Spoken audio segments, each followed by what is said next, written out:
सुप्रभात दर्शक बंधु आज फेब्रुआरी 1 तारिख रविवार चलतु नजर पकाइबा आज देश विदेश प्रमुख खबर गुड़िक किंतु ता पूर्व जदि आपण मैंने मो वीडियो को लाइक करना वीडियो को लाइक करी कमेंट रे जय जगन्नाथ लिखंतु।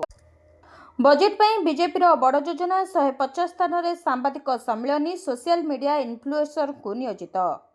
अर्थमंत्री निर्मला सीतारमण फेब्रुआरी 1 तारिख अर्थात आज लगातार नवम थर पर बजेट उपस्थापन करेंगे। 2026-27 बजेट रे होइथिबा घोषणा गुड़ी को साधारण लोकों पाखरे पहुंचाइबा बीजेपी फेब्रुआरी 1 रु 15 पर्यंत एक अभियान योजना करिछि। बजेटर प्रमुख घोषणा गुड़ी को साधारण लोकों सम्मुख उपस्थापन करने बीजेपी सांबादिक सम्मेलन आयोजन करिबो। तेबे एही समय मध्य समस्त केन्द्रमंत्री राज्य मुख्यमंत्री और दलर वरिष्ठ नेता माने बजेटर प्रमुख मुख्यांश गुड़ी जनसाधारण सम्मुखें उपस्थापन करने विभिन्न स्थान में सांबादिक सम्मेलन करेंगे। बीजेपी देशर प्राय 150 स्थान में सांबादिक सम्मेलन योजना करिछि। एही कार्यक्रम गुड़िक माध्यम सरकार बजेटर मुख्यांश और अर्थनीति को सुदृढ़ करने निया जाइथिबा पदक्षेप गुड़िक उपर आलोकपात करेंगे। सूत्र अनुसार शासक दल यह बजेट पर एक व्यापक प्रचार अभियान योजना कर सारी जहाद्वारा बजेट घोषणा और नीतिगुड़ी को सीधासलख जनसाधारण निकट में पहुंचा जाय परिबो। भारतीय जनता पार्टी बजेट को प्रोत्साहित करने एभली एक विस्तृत कार्य योजना प्रस्तुत करिछि। या सहित सोशल मीडिया को यह अभियान एक प्रमुख अंश करा जायछि। बजेटर मुख्य विषय गुड़ी को सोशल मीडिया प्लाटफॉर्म रे प्रचार करा जिवो। एही पदक्षेप को प्रोत्साहित करने सोशल मीडिया इन्फ्लुएंसर को नियोजित करा जिवो। बाहाघर परे एही दंपति को मिलुछि 2.5 लाख टंका। 90% लोक जानी नांती योजना। प्रतिवर्ष सारा देश में लक्ष लक्ष विवाहित अनुष्ठित होउछि, जेउंथिपाई मासक आगुरु बुकिंग एवं अत्यधिक खर्च होछि। यह साधारण विवाह पाई अति कम रे 10 रु 15 लाख टंका खर्च होछि।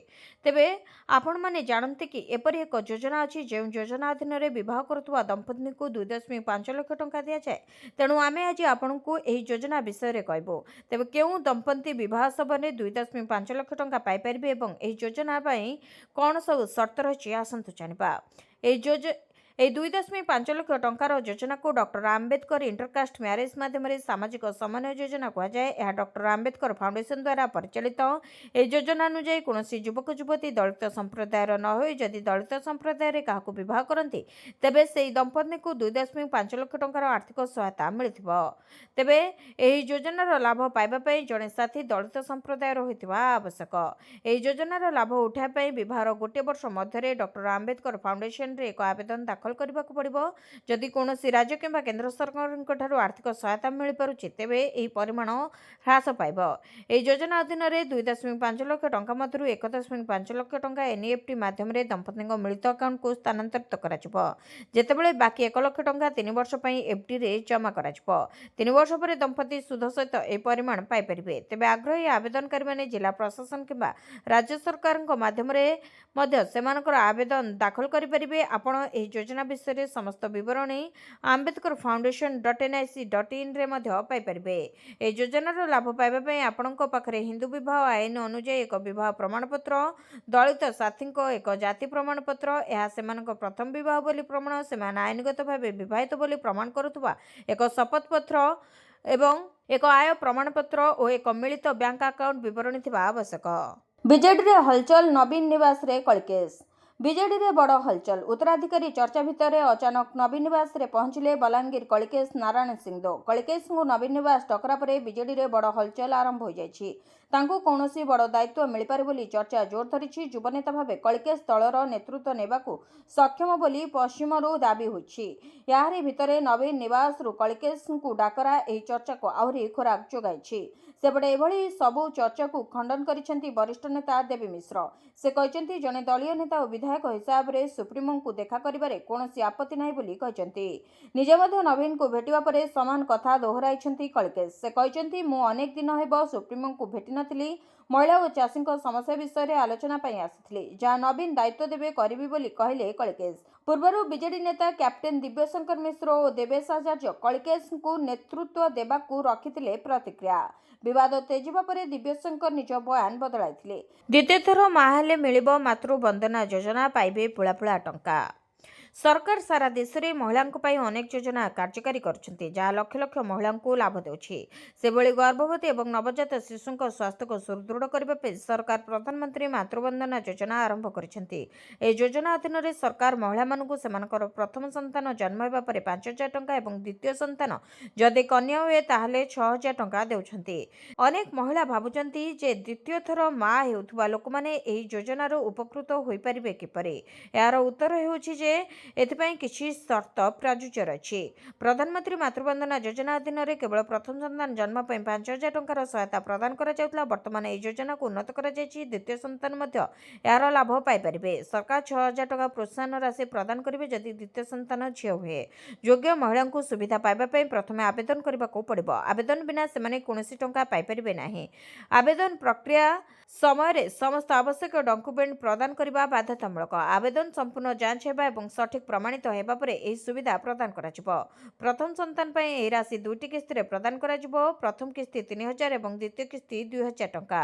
सेपरि द्वितीय संतान झियो जदि हुए तेबे तांको जन्मर 270 दिन मध्य पंजीकरण आवश्यक। चापिदेला ट्रक चलीगला 5 जीवन अन्य 2 जन गुरुतर। मृत्यु जे केतेबेले केमिति आसिबो ताहा केही कहि परिबे नाही। घरु बाहरिले आमे आउ फेरिबा कि नाही ताहा मध्य आमकु जणा नाही। काहेकि ना एही द्रुतगामी जामनवाहन एबे काळ पालटिछि। बड़ बड़ ट्रक जम परि रास्ता रे क्षिप्र गति रे जाउछन्ति आउ तार कबଳରେ छोट छोट जानर चालक माने अकाଳରେ मृत्यु मुखरे पडुछन्ति। तेबे हळदिया पदर ओभरब्रिज रे एही भଳି एक हृदय विदारक सड़क दुर्घटना देखिबाकु मिलिथिला। एथिरे 5 जन युवकଙ୍କ शोचनीय मृत्यु घटिछि। सेपरे अन्य 2 जन गुरुतर होई मृत्यु सह संग्राम करथुबा देखिबाकु मिलिछि। खबर पाई पुलिस घटनास्थल रे पहुंची मृतदेह गुड़िक जबत करी व्यवच्छेद पाई पठाइछि। तेबे आहतଙ୍କୁ उद्धार करी एमकेसीजी मेडिकल पाई चिकित्सा पाई पठाइछि। दुर्घटना परे रास्ता रे यातायात करुथुबा गाड़ी गुड़िक अटक रहितला जाफଳରେ रास्ता जाम होइतला। पुलिस ट्रैफिक कंट्रोल करबा सह जानवाहन चलाचल स्वाभाविक करथिला। तेबे दुईटी बाइक रे आगपछ होई हळदिया पदर पटरू जाउथिला गाड़ी। अन्यपटे विपरीत दिगरू एक माल बोझेई ट्रक सहर भीतर को प्रवेश करुथला। तेबे ट्रक चालक जनक बेपरुआ भावे गाड़ी चालना करी आगपछ होई जाउथुबा दुईटी बाइक उपरे माड़ी जाइतला। जाफଳରେ बाइक चालक समेत सेथिरे बसिथिबा युवकଙ୍କ मृत्यु घटितला। घटना परे ट्रक चालक फेरार हो जाइतबा पुलिस कहिछि। 10 लाख हिताधिकारी को पक्का घर जोगाई देबे सरकार। लोकंकु घर बांटिबे राज्य सरकार। राज्यर 10 लाख हिताधिकारी को पक्का घर जोगाई देबे पंचायत राज विभाग। एने पंचायत राज मंत्री रविनारायण नायक सूचना दैछन्ति। से कहछन्ति फेब्रुआरी रे पक्का घर बांटिबे सरकार। प्रधानमंत्री आवास पई आवेदन करिसंति 37 लाख हिताधिकारी। पंचायत राज मंत्री रविनारायण नायक कहछन्ति जे गरीब और भूमिहीन परिवार को पक्का घर जोगाई देबा पई सरकार प्रतिबद्ध। अंत्योदय गृह योजना और प्रधानमंत्री आवास योजनार एक अंश भावे आमे निश्चित करिबु जे प्रत्येक योग्य व्यक्ति एही योजनारू लाभ पाई परिबे। सूचना योग्य राज्यर प्राय 22 लाख हिताधिकारी को पक्का घर जोगाई देबा पई सरकार लक्ष्य रखिसंति। जेउ माने प्रधानमंत्री आवास योजना रे पंजीकरणरू वंचित होउछन्ति सेमानकु अंत्योदय गृह योजना अंतर्गत सामिल करा जिवो। एहा सहित घर निर्माण पई 1,20,000 टंकार आर्थिक सहायता प्रदान करा जिवो। मुख्यमंत्री बड़ घोषणा। राज्यस्तरीय उत्सव भावे पालन हेबो कवि सम्राट उपेन्द्र भंजଙ୍କ जयंती। उपेन्द्र भंजଙ୍କ जयंती को सरकार राज्यस्तरीय उत्सव भावे पालन करेंगे। आसंता मे 16 तारिख कवि सम्राट जयंती 7 दिन व्यापी राज्य सारा पालित होब। एही अवसर में आवृत्ति आलोचना चक्र और भंजଙ୍କ रचित कलाकृति ओडिसी एवं गीतिनाट्य आदि प्रदर्शित लगी संस्कृति विभाग को मुख्यमंत्री निर्देश देछन्ति। गंजाम जिलापाल एबेठारु एही आयोजन लगी प्रस्तुति आरंभ करिवे। कवि सम्राट हेउछन्ति ओडिया अस्मितार प्रतीक। तेणु तांको प्रति यथोचित सम्मान देबाकू मुख्यमंत्री निर्देश देछन्ति। एथिसह ब्रह्मपुर विश्वविद्यालय रे सम्मानजनक उपेन्द्र भंज चेयर उपस्थापन लगी मुख्यमंत्री निर्देश देछन्ति। एही चेयर 1990 मसीह रे गठित होइतला। 1999 मसीह परे एही चेयर कार्यक्रम नाही। एही चेयर उच्च शिक्षा और संस्कृति विभाग मिलित भाबरे करिबे बोली मुख्यमंत्री कहछन्ति। 51 कोटी टंका विनिमय रे 15टी प्रकल्पर शुभारंभ उद्घाटन करथिले मुख्यमंत्री। ସୁଧରେ ମିଳିବ 20 ଲକ୍ଷ ଟଙ୍କା ଜମା କରିବାକୁ ହେବ ମାତ୍ର 400 ଟଙ୍କା। ଯଦି ଆପଣ ନିବେଶ ଆରମ୍ଭ କରିବାକୁ ଚାହୁଁଛନ୍ତି ଏବଂ ଆପଣଙ୍କ ଟଙ୍କା ସମ୍ପୂର୍ଣ୍ଣ ସୁରକ୍ଷିତ ଏବଂ ଭଲ ରିଟର୍ଣ୍ଣ ପାଇବାକୁ ଚାହୁଁଛନ୍ତି, ତାହେଲେ ପୋଷ୍ଟ ଅଫିସର ଏହି ଯୋଜନାଟି କେବଳ ଆପଣମାନଙ୍କ ପାଇଁ। ପୋଷ୍ଟ ଅଫିସ ଆର୍ଡି ଯୋଜନା ଏକ ଭଲ ବିକଳ୍ପ ହୋଇପାରେ। ଏହି ଯୋଜନାରେ ବର୍ତ୍ତମାନ ବାର୍ଷିକ 6.7% ସୁଧ ହାର ପ୍ରଦାନ କରାଯାଉଛି। ତେବେ ପୋଷ୍ଟ ଅଫିସ ଆର୍ଡି ଯୋଜନା ମୁଦ୍ରାସ୍ଫୀତିର ପ୍ରଭାବରୁ ନିବେଶକକୁ ସୁରକ୍ଷା ଦେବାକୁ ଚେଷ୍ଟା କରେ। ଏହା ପ୍ରାୟତଃ ବ୍ୟାଙ୍କ ଏଫ୍ଡି ଅପେକ୍ଷା ଭଲ ରିଟର୍ଣ୍ଣ ପ୍ରଦାନ କରେ। ଏହା ଏକ ସରକାରୀ ପାଣ୍ଠି ଯୋଜନା, ତେଣୁ ଟଙ୍କା ହରାଇବାର କୌଣସି ଆଶଙ୍କା ନାହିଁ। ପୋଷ୍ଟ ଅଫିସ ଆର୍ଡିର ପରିପକ୍ୱତା ଅବଧି 5 ବର୍ଷ। ଭଲ ଖବର ହେଉଛି 5 ବର୍ଷ ପରେ ଆପଣ ଏହାକୁ ଆଉ 5 ବର୍ଷ ପାଇଁ ବୃଦ୍ଧି କରିପାରିବେ। ଏହାର ଅର୍ଥ ହେଉଛି ଆପଣ ମୋଟ 10 ବର୍ଷ ପାଇଁ ନିବେଶ କରିପାରିବେ। ଏହି ଯୋଜନା କେବଳ ସଞ୍ଚୟ ପ୍ରଦାନ କରେ ନାହିଁ, ବରଂ ଆବଶ୍ୟକ ହେଲେ ଋଣ ସୁବିଧା ମଧ୍ୟ ପ୍ରଦାନ କରେ। ଆକାଉଣ୍ଟ ଖୋଲିବାର 1 ବର୍ଷ ପରେ କିମ୍ବା 12ଟି କିସ୍ତି ପରେ ଆପଣ ଆକାଉଣ୍ଟ ବାଲାନ୍ସର 50% ପର୍ଯ୍ୟନ୍ତ ଋଣ ନେଇପାରିବେ। ଏହି ବିକଳ୍ପ ଆପଣଙ୍କ ନିବେଶକୁ କ୍ଷତି ପହଞ୍ଚାଇବ ନାହିଁ ଏବଂ ଜରୁରୀକାଳୀନ ପରିସ୍ଥିତିରେ ଉପଯୋଗୀ ହୋଇପାରିବ। ଯଦି ଆପଣଙ୍କର ଲକ୍ଷ୍ୟ 20 ଲକ୍ଷ ଟଙ୍କାର କର୍ପସ୍ ଗଠନ କରିବା, ତେବେ ଆପଣଙ୍କୁ ଦୈନିକ ପ୍ରାୟ 400 ଟଙ୍କା ସଞ୍ଚୟ କରିବାକୁ ପଡ଼ିବ। ଏହା ଏକ ପୋଷ୍ଟ ଅଫିସ ଆର୍ଡିରେ ପ୍ରାୟ 12,000 ଟଙ୍କା ମାସିକ ଜମାକୁ ଅନୁବାଦ କରେ। 5 ବର୍ଷ ପରେ ଯୋଜନାକୁ ବିସ୍ତାର କରିବା ଆବଶ୍ୟକ। କେବଳ ସେତେବେଳେ ହିଁ ଏହି ପର୍ଯ୍ୟାପ୍ତ କର୍ପସ୍ ସୃଷ୍ଟି କରିହେବ। କେନ୍ଦ୍ରାପଡ଼ାରୁ 3 ଜଣ ବାଂଲାଦେଶୀଙ୍କୁ ଦେଶାନ୍ତର ଚିହ୍ନଟ ପରେ କେନ୍ଦ୍ରାପଡ଼ା ପୋଲିସ ଓ ପ୍ରଶାସନ ପକ୍ଷରୁ କାର୍ଯ୍ୟାନୁଷ୍ଠାନ। କେନ୍ଦ୍ରାପଡ଼ାରୁ 3 ଅନୁପ୍ରବେଶକାରୀ ବାଂଲାଦେଶୀଙ୍କୁ ଦେଶାନ୍ତର। କେନ୍ଦ୍ରାପଡ଼ାରେ 3 ଜଣ ବାଂଲାଦେଶୀ ଅନୁପ୍ରବେଶକାରୀଙ୍କୁ ବାଂଲାଦେଶ ପଠାଇ ଦିଆଯାଇଛି। ସେମାନେ ହେଲେ ସଦର ଥାନା ଗରପୁର ଅଞ୍ଚଳରେ ରହୁଥିବା ଇଶାନ ଖାଁ, ମମତାଜ ଖାଁ, ଜେକି ଓ ମହାକାଳପଡ଼ା ଅରୁଣନଗର ଅଞ୍ଚଳରେ ଦୀର୍ଘ ବର୍ଷରୁ ଅମିନା ବିବି ଜେକି ରହି ଆସୁଥିଲେ। ଚିହ୍ନଟ ପରେ ସେମାନଙ୍କୁ ବାଂଲାଦେଶ ଛାଡ଼ି ଦିଆଯାଇଛି। ସରକାରଙ୍କ ଅନୁପ୍ରବେଶକାରୀଙ୍କ ଉପରେ କଡ଼ା କାର୍ଯ୍ୟାନୁଷ୍ଠାନ ନିର୍ଦ୍ଦେଶ ପରେ କେନ୍ଦ୍ରାପଡ଼ା ପୋଲିସ ଆକ୍ସନ ମୋଡକୁ ଆସିଛି। କେନ୍ଦ୍ରାପଡ଼ାର ବିଭିନ୍ନ ସ୍ଥାନରେ ଚଢ଼ାଉ ପଚରାଉଚରା ପରେ ଜିଲ୍ଲାରେ 3 ଜଣ ବେଆଇନ ଅନୁପ୍ରବେଶକାରୀଙ୍କୁ ଚିହ୍ନଟ କରାଯାଇଥିଲା। ଏହାପରେ ବିଏସ୍ଏଫ୍ ଜରିଆରେ 3 ଅନୁପ୍ରବେଶକାରୀଙ୍କୁ ବାଂଲାଦେଶ ପୋଲିସ ଜରିଆରେ ସ୍ୱଦେଶ ପଠାଇ ଦିଆଯାଇଛି। ପୋଷ୍ଟ ଅଫିସର ଦମଦାର ସ୍କିମ୍। ପ୍ରତି ମାସରେ ସ୍ୱାମୀ ସ୍ତ୍ରୀଙ୍କୁ ମିଳିବ 9,250 ଟଙ୍କା। ପୋଷ୍ଟ ଅଫିସ ସ୍କିମ୍ରେ ସ୍ୱାମୀ ସ୍ତ୍ରୀ ଏକାଠି ନିବେଶ କରିପାରିବେ। ଏହି ସ୍କିମ୍ରେ ପ୍ରତି ମାସରେ ସ୍ୱାମୀ ସ୍ତ୍ରୀଙ୍କୁ 9,250 ଟଙ୍କାର ସହାୟତା ମିଳିବ। ତେବେ ଆସନ୍ତୁ ଜାଣିବା ଏହି ଖାସ୍ ଯୋଜନା ବିଷୟରେ। ସୁରକ୍ଷିତ ନିବେଶ ପାଇଁ ପୋଷ୍ଟ ଅଫିସ ହେଉଛି ପ୍ରଥମ ପସନ୍ଦ। ସୁରକ୍ଷିତ ନିବେଶ ଏବଂ ସ୍ଥିର ଆୟ ଚାହୁଁଥିବା ନିବେଶକଙ୍କ ପାଇଁ ଭାରତୀୟ ଡାକଘର ସଞ୍ଚୟ ଯୋଜନା ସର୍ବଦା ପସନ୍ଦଯୋଗ୍ୟ ବିକଳ୍ପ ଅଟେ। ସାମ୍ପ୍ରତିକ ଆର୍ବିଆଇ ରେପୋ ହାର ପରିବର୍ତ୍ତନ ସତ୍ତ୍ୱେ ଅର୍ଥ ମନ୍ତ୍ରଣାଳୟ ଚଳିତ ଆର୍ଥିକ ବର୍ଷର ଚତୁର୍ଥ ତ୍ରୈମାସିକ ପାଇଁ ଡାକଘର ସଞ୍ଚୟ ଯୋଜନା ସୁଧହାରକୁ ଅପରିବର୍ତ୍ତିତ ରଖିବା ପାଇଁ ଗୁରୁତ୍ୱପୂର୍ଣ୍ଣ ନିଷ୍ପତ୍ତି ନେଇଛନ୍ତି। ଏହାର ଅର୍ଥ ହେଉଛି ନିବେଶକମାନେ ଆକର୍ଷଣୀୟ ସୁଧହାର ପାଇବା ଜାରି ରଖିବେ। ଏହି ଯୋଜନାଗୁଡ଼ିକ ମଧ୍ୟରୁ ସବୁଠାରୁ ଲୋକପ୍ରିୟ ହେଉଛି ପୋଷ୍ଟ ଅଫିସ ମାସିକ ଆୟ ଯୋଜନା। ଯଦି ଆପଣ ଏକକାଳୀନ ଜମା କରି ଏକ ସ୍ଥିର ମାସିକ ଆୟ ସୁନିଶ୍ଚିତ କରିବାକୁ ଚାହୁଁଛନ୍ତି, ତେବେ ଏହି ଯୋଜନା ଆପଣଙ୍କ ପାଇଁ ଉତ୍କୃଷ୍ଟ ଅଟେ। ତେବେ ଏହି ଯୋଜନାରେ ଆପଣ କିପରି ନିବେଶ କରିବେ? ଏହି ପୋଷ୍ଟ ଅଫିସ ଯୋଜନାରେ ସ୍ପଷ୍ଟ ନିବେଶ ସୀମା ଅଛି। ଆପଣଙ୍କୁ 2ଟି ଉପାୟରେ ଏହି ଆକାଉଣ୍ଟ ଖୋଲିପାରିବେ। ଏକକ ଆକାଉଣ୍ଟ ଯେଉଁଥିରେ ଆପଣ ସର୍ବାଧିକ 9 ଲକ୍ଷ ଟଙ୍କା ରଖିପାରିବେ ଏବଂ ଜଏଣ୍ଟ ଆକାଉଣ୍ଟ ଯେଉଁଥିରେ ଆପଣ ସର୍ବାଧିକ 15 ଲକ୍ଷ ଟଙ୍କା ନିବେଶ କରିପାରିବେ। ଏହି ଜଏଣ୍ଟ ଆକାଉଣ୍ଟରେ ଆପଣ 3 ଜଣ ଲୋକ ପର୍ଯ୍ୟନ୍ତ ସାମିଲ ହୋଇପାରିବେ। ଯଦି ଆପଣ ଆପଣଙ୍କ ସ୍ତ୍ରୀ, ମା କିମ୍ବା ବାପାଙ୍କ ସହିତ ଏହି ଯୋଜନାରେ ସର୍ବାଧିକ 15 ଲକ୍ଷ ଟଙ୍କା ନିବେଶ କରନ୍ତି, ତେବେ ଆପଣଙ୍କର ବାର୍ଷିକ 7.4% ସୁଧ ହାରରେ ମୋଟ ବାର୍ଷିକ ସୁଧ 1,11,000 ହେବ। ଯେତେବେଳେ ଏହି ରାଶିକୁ 12 ମାସ ମଧ୍ୟରେ ବିଭକ୍ତ କରାଯାଏ, ସେତେବେଳେ ଆପଣ ପ୍ରତି ମାସରେ 9,250 ଟଙ୍କାର ଏକ ସ୍ଥିର ସୁଧ ପାଇବେ। 5 ବର୍ଷର ପରିପକ୍ୱତା ଅବଧିରେ ଆପଣ କେବଳ ସୁଧ ଆକାରରେ ମୋଟ 5.55 ଲକ୍ଷ ରୋଜଗାର କରିପାରିବେ। ବେଲଘର ହାତୀ ମୃତ୍ୟୁ ଘଟଣା ଭୁଲ ରିପୋର୍ଟ ଦେବା ଆଧାରରେ ଏସିଏଫ୍ଓ ନିଲମ୍ବିତ। ବହୁ ଚର୍ଚ୍ଚିତ କନ୍ଧମାଳ ଜିଲ୍ଲା ବାଲିଗୁଡ଼ା ବନଖଣ୍ଡ ଅଧୀନସ୍ଥ ବେଲଘର ବନାଞ୍ଚଳରେ ହାତୀ ମୃତ୍ୟୁ ପରେ ଖଣ୍ଡ ଖଣ୍ଡ କରି କାଟି ମାଟି ତଳେ ପୋତିବା ଘଟଣାରେ ଜଙ୍ଗଲ ଓ ପରିବେଶ ମନ୍ତ୍ରଣାଳୟ ପକ୍ଷରୁ ଏସିଏଫ୍ଓ ସୂର୍ଯ୍ୟକାନ୍ତ ବେହେରା ନିଲମ୍ବିତ କରାଯାଇଛି। ସୂର୍ଯ୍ୟକାନ୍ତ ବେହେରା ଜାନୁଆରୀ 5 ତାରିଖରେ ବେଲଘର ବନାଞ୍ଚଳର ମୁଣ୍ଡୁଟି ଜଙ୍ଗଲରେ ହାତୀ ମୃତ୍ୟୁ ଘଟଣାର ତଦନ୍ତ ପାଇଁ ଯାଇ ଡିଏଫ୍ଓଙ୍କୁ ଭୁଲ ରିପୋର୍ଟ ପ୍ରଦାନ କରିଥିଲେ। ହାତୀ ମୃତ୍ୟୁ ଘଟଣା ଏକ ଗୁଜବ, ଏଥିରେ କୌଣସି ସତ୍ୟତା ନଥିବା ରିପୋର୍ଟରେ ଲେଖିଥିଲେ। ତେବେ ଗଣମାଧ୍ୟମରେ ଖବର ପ୍ରକାଶ ପାଇବା ପରେ ଡିଏଫ୍ଓ ଘନଶ୍ୟାମ ମହାନ୍ତ ନିଜେ ବେଲଘର ଯିବା ପରେ ଘଟଣାର ସତ୍ୟ ରିପୋର୍ଟ ପ୍ରଦାନ କରିଥିଲେ। ଏହାପରେ ଜଙ୍ଗଲ ଓ ପରିବେଶ ମନ୍ତ୍ରଣାଳୟ ତରଫରୁ ରେଞ୍ଜର ବିନିମୟ ବିଶିଙ୍କୁ ନିଲମ୍ବିତ କରିଥିବା ବେଳେ ଭୁଲ ରିପୋର୍ଟ ପ୍ରଦାନ କରିଥିବା ଅଭିଯୋଗରେ ଏସିଏଫ୍ଓ ସୂର୍ଯ୍ୟକାନ୍ତ ବେହେରା ନିଲମ୍ବିତ କରାଯାଇଥିବା ଜଣାପଡ଼ିଛି। ଆସନ୍ତା ସପ୍ତାହରେ ଖାତାକୁ ଆସିବ ଟଙ୍କା। କୋଟି କୋଟି ଚାଷୀଙ୍କ ପାଇଁ ଆସିଲା ବଡ଼ ଅପଡେଟ୍।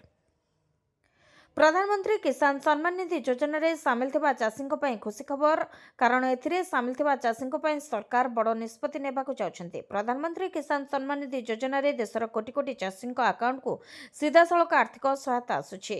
ତେବେ ଖୁବ୍ ଶୀଘ୍ର ପିଏମ୍ କିଷାନର 22ତମ କିସ୍ତି ଚାଷୀଙ୍କ ଖାତାକୁ ଆସିବାକୁ ଯାଉଛି। ଏନେଇ ଖୁବ୍ ଶୀଘ୍ର ବଡ଼ ଘୋଷଣା କରିବାକୁ ଯାଉଛନ୍ତି କେନ୍ଦ୍ରର ନରେନ୍ଦ୍ର ମୋଦି ସରକାର। ତେବେ 22ତମ କିସ୍ତିରେ ଚାଷୀମାନଙ୍କ ଆକାଉଣ୍ଟକୁ 2000 ଟଙ୍କା ଲେଖାଏଁ ଆସିବ। ଦେଶର ପ୍ରାୟ 12 କୋଟି ଚାଷୀ ଉପକୃତ ହୋଇ ଆସୁଛନ୍ତି। ପ୍ରତ୍ୟେକ କିସ୍ତିରେ ଚାଷୀଙ୍କ ଆକାଉଣ୍ଟକୁ ଟଙ୍କା ଆସୁଛି ଆଉ ଆର୍ଥିକ ସହାୟତା ପାଇଁ ଖୁସି ବ୍ୟକ୍ତ କରୁଛନ୍ତି ଚାଷୀ। ଖୁବ୍ ଶୀଘ୍ର 22ତମ କିସ୍ତିକୁ ନେଇ ବଡ଼ ଅପଡେଟ୍ କେନ୍ଦ୍ର ସରକାର ଦେବେ। ତେବେ ଫେବୃଆରୀର ପ୍ରଥମ ସପ୍ତାହରେ ଚାଷୀଙ୍କ ଖାତାକୁ ପିଏମ୍ କିଷାନ ଟଙ୍କା ଆସିବା ନେଇ ଅନୁମାନ କରାଯାଉଛି। ଏହି ଯୋଜନାରେ ସାମିଲ ଥିବା ଚାଷୀଙ୍କୁ ଟଙ୍କା ପାଇବାକୁ ହେଲେ କିଛି ଗୁରୁତ୍ୱପୂର୍ଣ୍ଣ ଦିଗ ପ୍ରତି ଧ୍ୟାନ ଦେବାକୁ ପଡ଼ିବ, ନଚେତ୍ କିସ୍ତି ଟଙ୍କା ଅଟକିଯିବ। ତେବେ କିଛି ଗଣମାଧ୍ୟମର ରିପୋର୍ଟ ଅନୁଯାୟୀ ଚଳିତ ମାସ ପ୍ରଥମ ସପ୍ତାହରେ ଚାଷୀଙ୍କ ଆକାଉଣ୍ଟକୁ ଆସିପାରେ ପିଏମ୍ କିଷାନର 22ତମ କିସ୍ତି ଟଙ୍କା। ଚାଷୀଙ୍କ ଆକାଉଣ୍ଟକୁ ପିଏମ୍ କିଷାନ ଯୋଜନାରେ ମିଳୁଥିବା 2000 ଟଙ୍କା ଆସିବ। କିନ୍ତୁ ଏନେଇ ସରକାର ସ୍ତରରେ କୌଣସି ଘୋଷଣା କରାଯାଇ ନାହିଁ କିମ୍ବା ବିଜ୍ଞପ୍ତି ପ୍ରକାଶ ପାଇନାହିଁ। ତେବେ ଏହି ଯୋଜନାରେ 21ତମ କିସ୍ତି ଟଙ୍କା ସରକାର ପଠାଇ ସାରିଛନ୍ତି। ଆଉ ଏବେ 22ତମ କିସ୍ତି ପାଇଁ ଅପେକ୍ଷା କରି ରହିଛନ୍ତି ଚାଷୀ। ଆଉ ଚାଷୀଙ୍କ ଅପେକ୍ଷା ଶେଷ ହେବାକୁ ଯାଉଛି। ପିଏମ୍ କିଷାନ ଟଙ୍କା ମିଳିବାକୁ ଯାଉଥିବା ଏବେ ଚର୍ଚ୍ଚା ହେଉଛି। ମୁସଲମାନଙ୍କ ପ୍ରତି ଦୁର୍ବ୍ୟବହାର କଲେ ଭାରତ ହିନ୍ଦୁ ରାଷ୍ଟ୍ର ହୋଇପାରିବ ନାହିଁ, କହିଲେ ଧୀରେନ୍ଦ୍ର କୃଷ୍ଣ ଶାସ୍ତ୍ରୀ। ପ୍ରାୟତଃ ନିଜ ମନ୍ତବ୍ୟ ପାଇଁ ଚର୍ଚ୍ଚାରେ ରହୁଥିବା ଧୀରେନ୍ଦ୍ର କୃଷ୍ଣ ଶାସ୍ତ୍ରୀ ପୁଣି ଥରେ ଖବରକୁ ଆସିଛନ୍ତି। ବର୍ତ୍ତମାନ ଶାସ୍ତ୍ରୀ ଉତ୍ତରପ୍ରଦେଶର ବନ୍ଦାରେ ଅଛନ୍ତି। ଏକ କାର୍ଯ୍ୟକ୍ରମରେ ବାଗେଶ୍ୱର ଧାମର ମୁଖ୍ୟ ଧୀରେନ୍ଦ୍ର କୃଷ୍ଣ ଶାସ୍ତ୍ରୀ କହିଛନ୍ତି ଯେ ହିନ୍ଦୁମାନେ ଗୋଟିଏ କଥା ମନେ ରଖିବା ଉଚିତ, ମୁସଲମାନଙ୍କୁ ଦୁର୍ବ୍ୟବହାର କରି ଭାରତ ହିନ୍ଦୁ ରାଷ୍ଟ୍ର ହୋଇପାରିବ ନାହିଁ। ହିନ୍ଦୁମାନଙ୍କୁ ସେମାନଙ୍କର ତ୍ରୁଟି ସୁଧାରିବାକୁ ପଡ଼ିବ, ତେବେ ହିଁ ଭାରତ ଏକ ହିନ୍ଦୁ ରାଷ୍ଟ୍ର ହେବ। ଧୀରେନ୍ଦ୍ର ଶାସ୍ତ୍ରୀ କହିଥିଲେ ଯେ ଭାରତ କେବଳ ସେତେବେଳେ ହିନ୍ଦୁ ରାଷ୍ଟ୍ର ହେବ ଯେତେବେଳେ ଆମେ ଆମର ସନାତନ ଧର୍ମର ତ୍ରୁଟିଗୁଡ଼ିକର ସୁଧାର କରିବୁ। ଭାରତକୁ ଏକ ହିନ୍ଦୁ ରାଷ୍ଟ୍ର କରିବାର ଗୋଟିଏ ଉପାୟ ହେଉଛି ଜାତିବାଦକୁ ଅଣଦେଖା କରିବା। ଆମେ ସମସ୍ତେ ହିନ୍ଦୁ ଭାଇ, ଜାତିବାଦକୁ ଦୂର କରିବା ବିଷୟରେ ଧୀରେନ୍ଦ୍ର କୃଷ୍ଣଙ୍କ ବକ୍ତବ୍ୟ ଏପରି ଏକ ସମୟରେ ଆସିଛି ଯେତେବେଳେ ଦେଶ ନୂତନ ୟୁଜିସି ନିୟମାବଳୀକୁ ନେଇ ବିବାଦରେ ଫସି ରହିଛି। ଧୀରେନ୍ଦ୍ର କୃଷ୍ଣ ଶାସ୍ତ୍ରୀ ଉତ୍ତରପ୍ରଦେଶ ବାନ୍ଦାରେ ବିଜେପି ବିଧାୟକ ପ୍ରକାଶ ଦ୍ୱିବେଦୀଙ୍କ ବାସଭବନରେ ଏକ ଧାର୍ମିକ କାର୍ଯ୍ୟକ୍ରମରେ ଯୋଗଦେବା ପାଇଁ ଆସି ଏଭଳି ମନ୍ତବ୍ୟ ଦେଇଛନ୍ତି। ତେବେ ଶାସ୍ତ୍ରୀ ଏହି କାର୍ଯ୍ୟକ୍ରମରେ ଭକ୍ତମାନଙ୍କ ସହ ମଧ୍ୟ ଆଲୋଚନା କରି ହିନ୍ଦୁମାନଙ୍କୁ ଏକତ୍ର କରିବା ପାଇଁ ତାଙ୍କର ପ୍ରତିବଦ୍ଧତାକୁ ଦୋହରାଇଥିଲେ। ମମତା ବାନାର୍ଜୀଙ୍କୁ ଅମିତ ଶାହଙ୍କ ଟାର୍ଗେଟ କହିଲେ ରାବଣ ବି ଭାବିଥିଲା କେହି ତାକୁ ପରାଜିତ କରିପାରିବେନି। ମମତାଙ୍କ ଗଡ଼ରେ ଗର୍ଜିଲେ କେନ୍ଦ୍ର ଗୃହମନ୍ତ୍ରୀ ଅମିତ ଶାହା। ପଶ୍ଚିମବଙ୍ଗରେ ଆୟୋଜିତ ଏକ ସାଧାରଣ ସଭାରେ ଯୋଗଦେଇ ମୁଖ୍ୟମନ୍ତ୍ରୀ ମମତା ବାନାର୍ଜୀ ଓ ତାଙ୍କ ସରକାରଙ୍କୁ କଡ଼ା ଭାଷାରେ ସମାଲୋଚନା କରିଛନ୍ତି। ବଙ୍ଗଳାରେ ତୃଣମୂଳ କଂଗ୍ରେସ ସରକାରର ପତନ ନିଶ୍ଚିତ ଏବଂ 2026 ରାଜ୍ୟ ରାଜନୀତିର ପରିବର୍ତ୍ତନର ବର୍ଷ ହେବ ବୋଲି ଦାବି କରିଛନ୍ତି ଶାହା। ସେ କହିଛନ୍ତି ବାମପନ୍ଥୀମାନଙ୍କୁ ହଟାଇବା ପାଇଁ ବଙ୍ଗଳାର ଲୋକମାନେ ଟିଏମସିକୁ କ୍ଷମତା ହସ୍ତାନ୍ତର କରିଥିଲେ, କିନ୍ତୁ ଆଜି ସେହି ସରକାର ଦୁର୍ନୀତି, ଭ୍ରଷ୍ଟାଚାର, ପୋଲିସ ଅପବ୍ୟବହାର ଓ ଅନୁପ୍ରବେଶକୁ ପ୍ରୋତ୍ସାହିତ କରି ରାଜ୍ୟକୁ ପଛକୁ ନେଉଛନ୍ତି। ତେଣୁ 2026 ଟିଏମସିକୁ ବିଦାୟ ଦେବାର ବର୍ଷ। ଅନୁପ୍ରବେଶ ପ୍ରସଙ୍ଗରେ ଗୃହମନ୍ତ୍ରୀ କହିଥିଲେ ଯେ ବଙ୍ଗଳାରେ ଅବୈଧ ପ୍ରବେଶ କେବଳ ରାଜ୍ୟ ନୁହେଁ ବରଂ ସମଗ୍ର ଦେଶର ସୁରକ୍ଷା ପାଇଁ ବିପଦ ସୃଷ୍ଟି କରୁଛି। ସେ ଅଭିଯୋଗ କରିଛନ୍ତି ଯେ ରାଜ୍ୟ ସରକାର ସୀମାରେ ବାଡ଼ ଦେବା ପାଇଁ ଜମି ଯୋଗାଇ ଦେଉନାହାନ୍ତି, ଯାହା ସୀମା ସୁରକ୍ଷା ବାହିନୀ ବା ବିଏସଏଫକୁ ତାର କାର୍ଯ୍ୟ କରିବାରେ ବାଧା ସୃଷ୍ଟି କରୁଛି। ହାଇକୋର୍ଟ ଏହି ମାମଲାରେ ବିଏସଏଫ ସପକ୍ଷରେ ରାୟ ଦେଇଛନ୍ତି, କିନ୍ତୁ ଏହା ସତ୍ତ୍ୱେ ଜମି ଯୋଗାଇ ଦିଆଯାଉନି କାରଣ ଅନୁପ୍ରବେଶକାରୀମାନେ ଶାସକ ଦଳର ଭୋଟ ବ୍ୟାଙ୍କ। ଶାହା ଦାବି କରିଛନ୍ତି ବିଜେପି କ୍ଷମତାକୁ ଆସିବା ପରେ 45 ଦିନ ମଧ୍ୟରେ ସୀମାରେ ବାଡ଼ ନିର୍ମାଣ ସମାପ୍ତ ହେବ ଏବଂ ସୁରକ୍ଷାକୁ ସୁଦୃଢ଼ କରାଯିବ। ଅମିତ ଶାହା ମମତାଙ୍କୁ ରାବଣ ସହ ତୁଳନା କରି କହିଛନ୍ତି ଯେତେବେଳେ ପ୍ରଭୁ ଶ୍ରୀରାମଚନ୍ଦ୍ର ସେତୁ ନିର୍ମାଣ କରିଥିଲେ ସେତେବେଳେ ରାବଣ ମଧ୍ୟ ଭାବିଥିଲା ଯେ ସେ ଅଜୟ, କିନ୍ତୁ ଶେଷରେ ସତ୍ୟର ବିଜୟ ହୋଇଥିଲା। ସେହିପରି ବଙ୍ଗଳାରେ ପରିବର୍ତ୍ତନ ଅନିବାର୍ଯ୍ୟ। 2026ରେ ଟିଏମସିକୁ ବିଦାୟ ଦିଆଯିବ ଏବଂ ବିଜେପି ରାଜ୍ୟରେ ସରକାର ଗଠନ କରିବ। ଅନଲାଇନ୍ ଗେମିଂ ଆପ୍ରେ ସାଇବର ଠକେଇ, ୱିଙ୍ଗୋ ଆପ୍ ଉପରେ ରୋକ ଲଗାଇଲେ ସରକାର।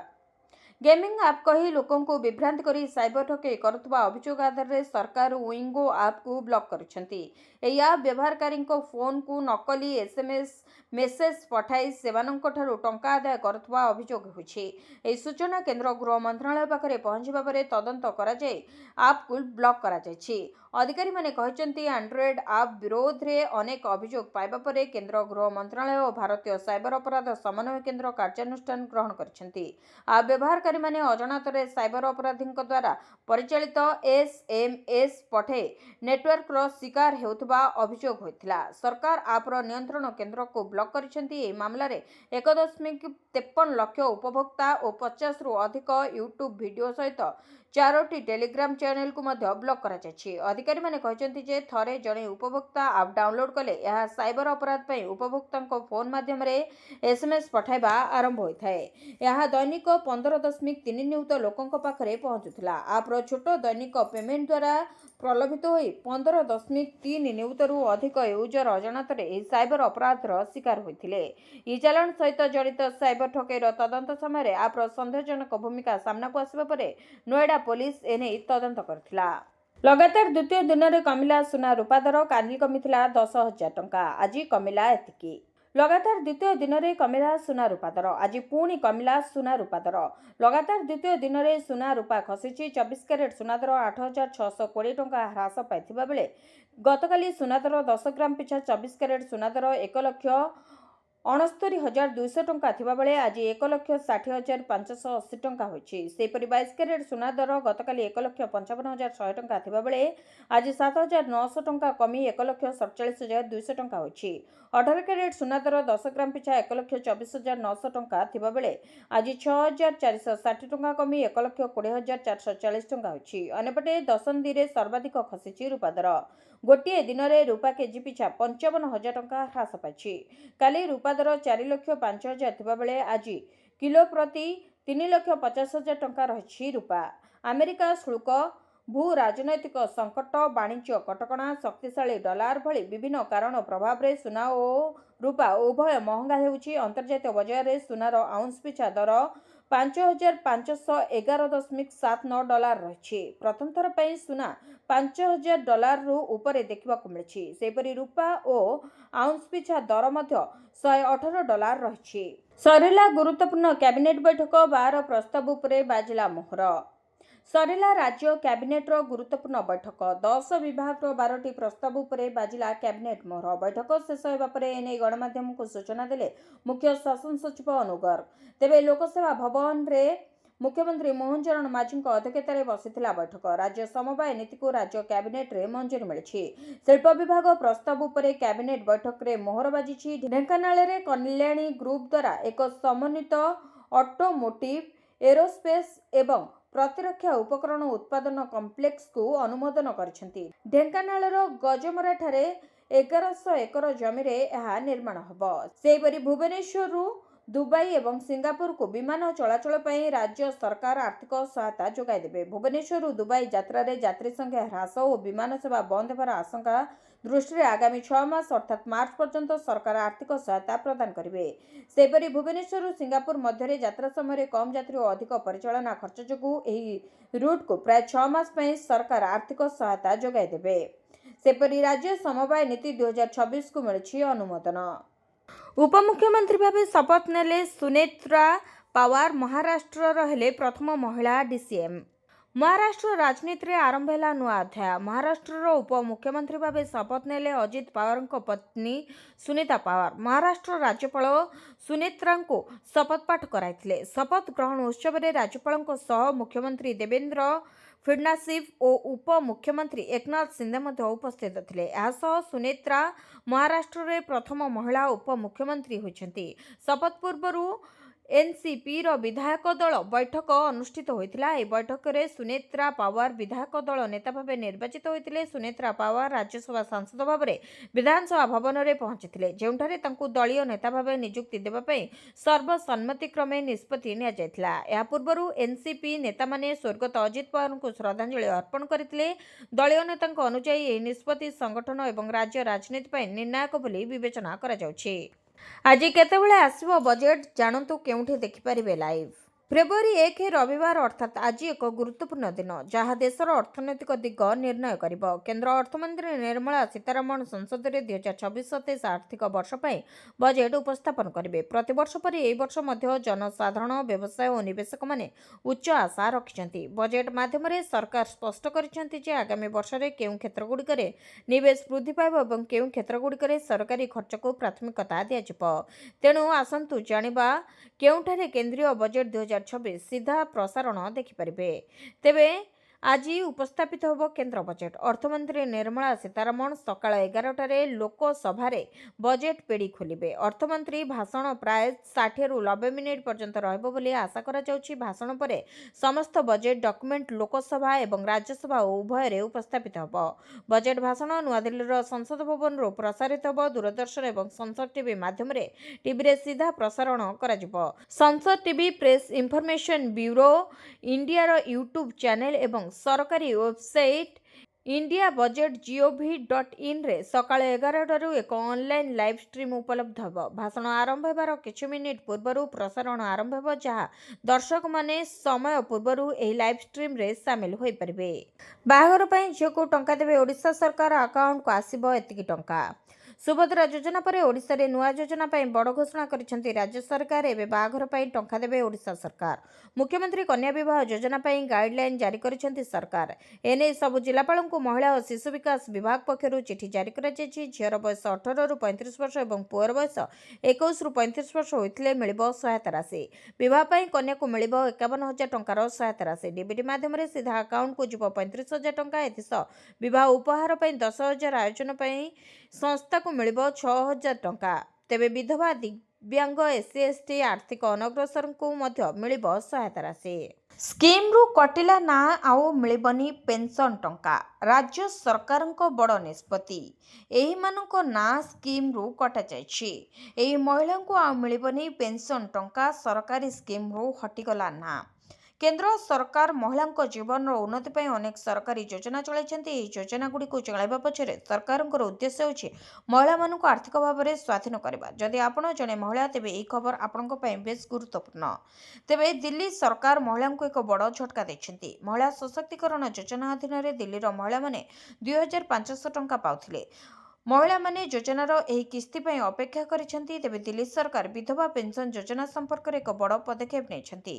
ଯାଞ୍ଚ ସମୟରେ ସରକାର ଜାଣିବାକୁ ପାଇଲେ ଯେ ହଜାର ହଜାର ମହିଳା ଯୋଗ୍ୟତା ମାନଦଣ୍ଡ ପୂରଣ ନ କରି ମଧ୍ୟ ପେନ୍ସନ୍ ଟଙ୍କା ପାଉଛନ୍ତି।